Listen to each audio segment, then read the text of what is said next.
Это программа «Между тем». Меня зовут Александр Хавренко. Здравствуйте.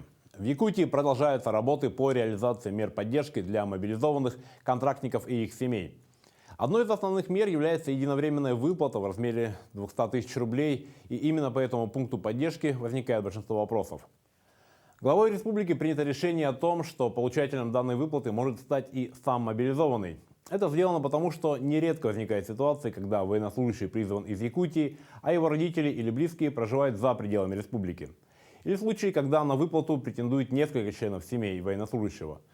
Ну и в тех случаях, когда у военнослужащего просто нет близких родственников. В этих случаях мобилизованный или контрактник может оформить выплату на собственное имя. Средства будут направлены военнослужащему на лицевой счет, указанный в заявлении. В случае отсутствия такового заявления 200 тысяч рублей будут перечислены на счет, открытый для военнослужащих Министерством обороны России автоматически. Дополнительное заявление для этого не потребуется.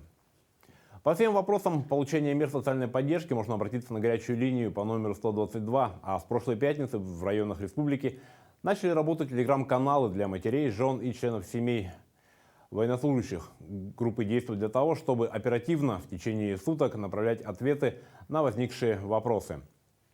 Немногочисленные случаи невыплаты связаны с несвоевременной передачей списков военнослужащих из военкомата. По каждому из них ведется адресная работа. Между тем, уже более 2 недель работает и горячая линия Единого координационного центра в Москве. За это время на нее поступило порядка 120 обращений от военнослужащих. Самые часто задаваемые вопросы касаются дополнительной экипировки и оснащения военнослужащих, а родственники хотят получить информацию о своих близких, передать им посылки и письма.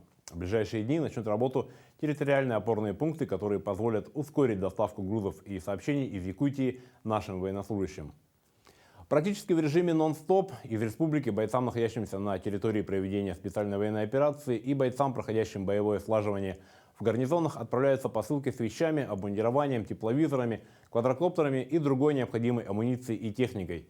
Эти посылки формируются из вещей, закупленных на средства республики, и из того, что в большом количестве приносят неравнодушные якутяне в пункт сбора помощи.